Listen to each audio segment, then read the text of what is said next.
শীতকাল জুড়েই নানান রকম টাটকা শাকসবজি পাওয়া যায়।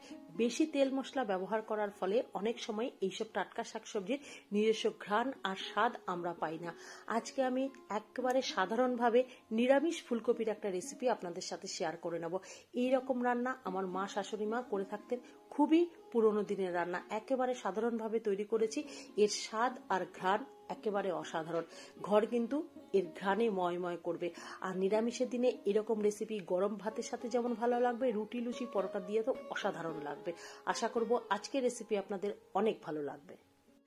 এখানে দুটো বড় দেখে ভালো ফুলকপি নিয়ে নিয়েছি, একেবারে ফ্রেশ ফুলকপি। তবে আজকের রান্নাতে আমি একটা ফুলকপি ব্যবহার করব। ফুলকপিগুলোকে কেটে নেব, তবে ফুলকপির যে ফুলগুলো একটু বেশ বড় করে কেটে নেব। ফুলকপির ফুলগুলোকে একটু বড় করে কেটে নেওয়ার পরে ভালোভাবে ধুয়ে নিয়েছি, আর একটু গরম জলের মধ্যে নুন দিয়ে অনেকক্ষণ পর্যন্ত কিন্তু আমি ভিজিয়ে রেখেছি। আলু বেশ বড় করে কেটেছি, সাথে দুটো টমেটো নিয়ে নিয়েছি, সাথে নিয়েছি এক মুঠো কড়াইশুঁটি, আর রান্না করব কাঁচা লঙ্কা দিয়ে। ফুলকপির ফুলগুলো বেশ একটু বড় করে কেটে নেওয়ার ফলে রান্নার পরে দেখতে যেমন ভালো লাগবে, খেতে তো দারুণ লাগবে। এবার বড় করে কেটে নেওয়া আলু আর ফুলকপির মধ্যে নুন হলুদ মাখিয়ে কিছুটা সময় রেখে দেব।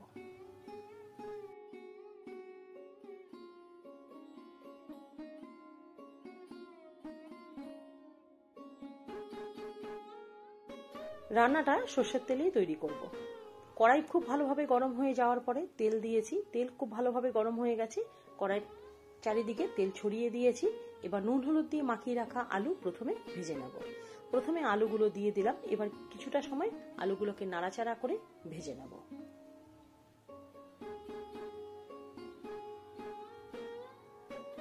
গ্যাস মিডিয়াম আঁচ করে আলু একটু নাড়াচাড়া করে কিছুটা সময় ঢাকা দিয়ে রেখেছিলাম। একটু সময় আলু নাড়াচাড়া করে নেওয়ার পরে আলুর গায়ে সুন্দর একটা কালার এসছে। এর মধ্যে আলু কিন্তু আরেকটু ভাজা হবে, তার মধ্যে আমি দিয়ে দিলাম ফুলকপিগুলো। ফুলকপি আর আলু এবার একটু ভালোভাবে ভেজে নেব।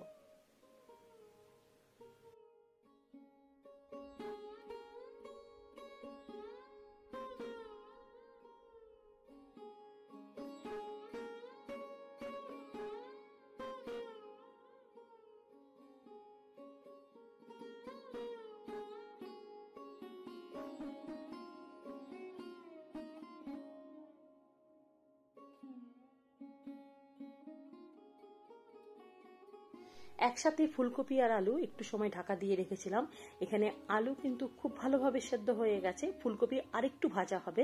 আমি প্রথমে আলুগুলোকে তুলে নেব, তারপরে আবারও খানিকটা নাড়াচাড়া করে নিয়ে আমি ফুলকপিগুলোকে ভেজে তুলে নেব।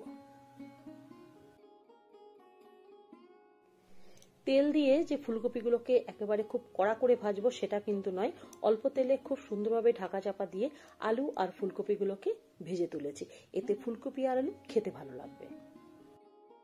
কড়াই ধুয়ে পরিষ্কার করে নিয়ে তার মধ্যে আবারও গ্যাসে বসিয়ে দিয়েছি পরিমাণ মতন তেল, তাতে গোটা জিরে আর তেজপাতা ফোড়ন দিয়েছি। একটু নাড়াচাড়া করে নেওয়ার পরে হাফ চামচ মতন আদা বাটা আর স্বাদ অনুযায়ী কাঁচা লঙ্কা বাটা তেলের মধ্যে দিয়েছি। অল্প একটু জল দিয়ে খুব ভালোভাবে নাড়াচাড়া করে নিচ্ছি।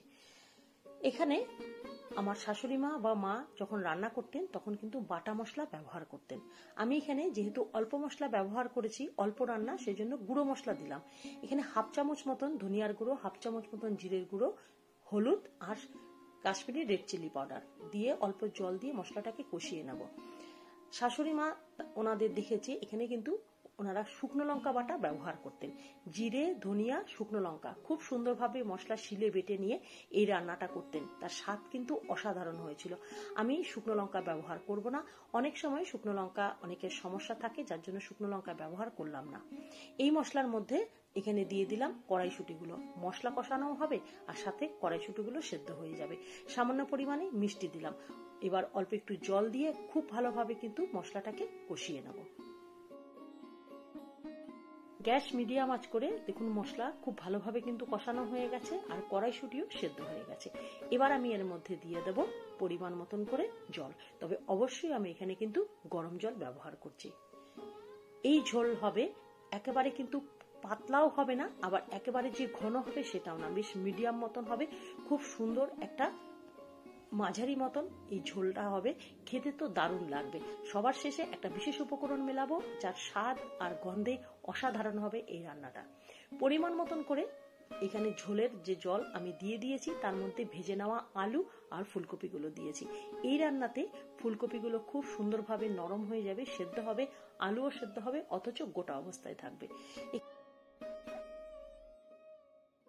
টমেটোগুলো মশলার সাথে কিন্তু একেবারে গালিয়ে ফেলিনি, পরে ব্যবহার করেছি, তাতে কিন্তু দেখতে ভালো লাগবে।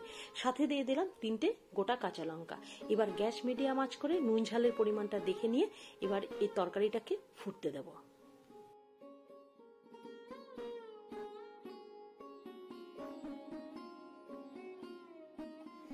গ্যাস মিডিয়াম আঁচ করে তরকারি কিছুটা সময় ফুটিয়ে নিয়েছি। আলু ফুলকপি ভালোভাবে সেদ্ধ হয়েছে, অথচ কিন্তু গোটা অবস্থায় আছে। এখানে যে কাঁচা লঙ্কা আমি ব্যবহার করেছি না, এই কাঁচা লঙ্কাগুলো এবার আমি একটা বাটিতে তুলে নেব আর হাতা দিয়ে একটু থেতো করে নেব।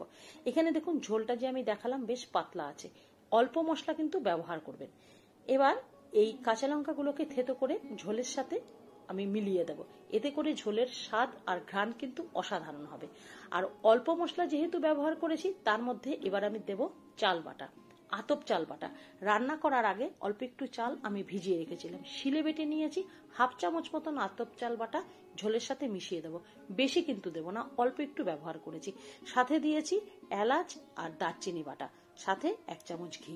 ব্যাস, এই পাতলা ঝোলের আলু ফুলকপির তরকারি এই উপকরণ দিয়ে আপনারা তৈরি করে দেখুন, দেখবেন সকলের ভীষণ পছন্দ হবে। আর স্বাদে আর ঘ্রাণে অসাধারণ আলু ফুলকপির এই পাতলা ঝোল। বেশি মশলা ব্যবহার না করে এই উপকরণগুলো মিশিয়ে দেখুন, একদিন রান্না করে দেখবেন, দেখবেন ফুলকপি খেতে লাগবে দারুণ, আর সকলের ভীষণ পছন্দ হবে। অনেক পুরনো এরকম রান্না আমার মা শাশুড়ি মা এরকম রান্না করতেন, খেতে কিন্তু দারুণ লাগতো।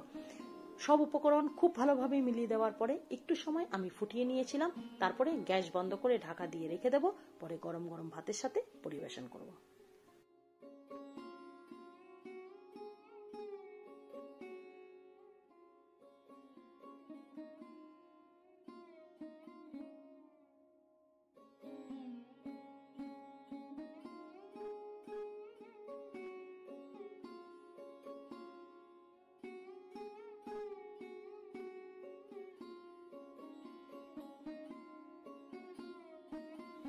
আমি রিকোয়েস্ট করব, শীতের থাকতে থাকতে এরকম ফুলকপির একটা পাতলা ঝোল তৈরি করে সবাইকে পরিবেশন করুন, দেখবেন দারুণ লাগবে। যদি রান্নার পদ্ধতি আপনাদের ভালো লেগে থাকে অবশ্যই তৈরি করবেন। ভালো লাগলে লাইক করবেন, শেয়ার করবেন, কমেন্ট করবেন, আর আমার চ্যানেলটিকে সাবস্ক্রাইব করবেন। এতক্ষণ আমার সাথে থাকার জন্য অসংখ্য ধন্যবাদ। ভালো থাকবেন, সুস্থ থাকবেন। নমস্কার।